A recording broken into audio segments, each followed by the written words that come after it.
అప్పట్లో ఆదిమూలం ఇప్పుడు పుట్టా మహేష్ కుమార్ యాదవ్ అధికార పార్టీ ఒకవైపు ప్రతిపక్షం స్కామ్లను వెలికితీస్తూ వైఎస్ఆర్సీపీని డిఫెన్స్లో పెట్టే ప్రయత్నం చేస్తుంటే మరోవైపు అదే కూటమికి చెందిన నేతలు పలు కేసుల్లో ఇరుక్కుని విపక్షానికి అస్త్రాలను అందిస్తున్నారు. అప్పట్లో ఆదిమూలం అత్యాచారం కేసులో ఇరుక్కుని టీడీపీని ఇబ్బంది పెడితే ఇప్పుడు ఎంపీ పుట్టా మహేష్ డ్రగ్స్ కేసులో దొరికిపోయి పార్టీకి ఇబ్బందికర పరిస్థితులు తెచ్చిపెట్టారు.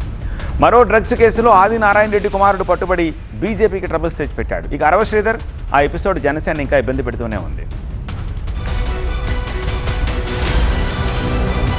టీడీపీ అధినేత చంద్రబాబు పార్టీ శ్రేణులకు పదే పదే సూచనలు చేస్తున్నారు. మీ వ్యక్తిగత పనుల వల్ల ప్రభుత్వానికి గాని పార్టీకి గాని ఎటువంటి నష్టం జరిగినా పరిణామాలు తీవ్రంగా ఉంటాయని హెచ్చరించారు ముఖ్యమంత్రి. మొన్నటికి మొన్న అసెంబ్లీలో కూడా కూటమి సభ్యులకు ఇదే విషయం చెప్పారు. ప్రజా జీవితంలో ఉన్న నేతలు ప్రజలకు మార్గదర్శకంగా ఉండాలి తప్ప ఎలాంటి తప్పులు చేయొద్దన్నారు. ఇంత చెప్పినా తప్పులు చేస్తే మాత్రం ఊరుకునేది లేదన్నారు చంద్రబాబు. ప్రస్తుతం తెలుగు రాష్ట్రాల్లో ట్రెండింగ్ లో ఉన్న మొయినాబాద్ డ్రగ్స్ కేసులో అడ్డంగా దొరికారు టీడీపీ ఏలూరు ఎంపీ పుట్టా మహేష్ యాదవ్. మాజీ ఎమ్మెల్యే పైలట్ రోహిత్ రెడ్డి ఇచ్చిన పార్టీలో చాలా మంది దొరికినా ఏలూరు ఎంపీ పుట్టా మహేష్ పేరే తెలుగు రాష్ట్రాల్లో మారుమోగుతోంది. యాక్యురేట్ రిజల్టులో ఎంపీకి డ్రగ్ టెస్ట్ పాజిటివ్ వచ్చింది. ఏపీలో డ్రగ్స్ పైన సీఎం చంద్రబాబు ఉక్కుపాదం మోపుతుంటే సొంత పార్టీ ఎంపీ డ్రగ్స్ కేసులో పట్టుబడడం పార్టీని ఇబ్బందుల్లోకి నెట్టింది. విషయం తెలిసిన వెంటనే పార్టీ అధిష్టానం పుట్టా మహేష్ కు షోకాజ్ నోటీసులిచ్చింది.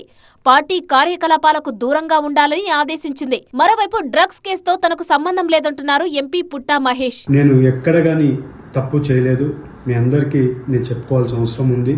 అలాగే నిన్న ఎన్నో రోజుల నుంచి అక్కడ ఉండే పర్సన్స్ నన్ను కలవడానికి వాళ్ళందరూ రిక్వెస్ట్ చేయడం వల్ల నాకు నిన్న కుదరడం వల్ల వాళ్ళ డిన్నర్కి వెళ్ళడం జరిగింది.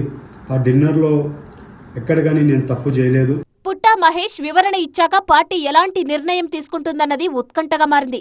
ఇప్పటికే తిరుపతి జిల్లా సత్యవేడు ఎమ్మెల్యే కోనేటి ఆదిమూలాన్ని పార్టీకి దూరంగానే పెట్టారు చంద్రబాబు. కేవీపీపురం మండలానికి చెందిన మహిళపై అత్యాచారం చేశారన్న ఆరోపణలతో పార్టీ ఆయనను పక్కనబెట్టింది. హైకోర్టులో ఆదిమూలానికి అనుకూలంగా తీర్పు వచ్చినా ఆదిమూలంను క్షమించలేదు టీడీపీ. మరోవైపు బీజేపీ జమ్మలమడుగు ఎమ్మెల్యే ఆదినారాయణ రెడ్డి కుమారుడు డ్రగ్స్ వాడుతూ పట్టుబడడం సంచలనంగా మారింది. ఈ వ్యవహారం బీజేపీని ఇబ్బందులకు గురిచేసింది.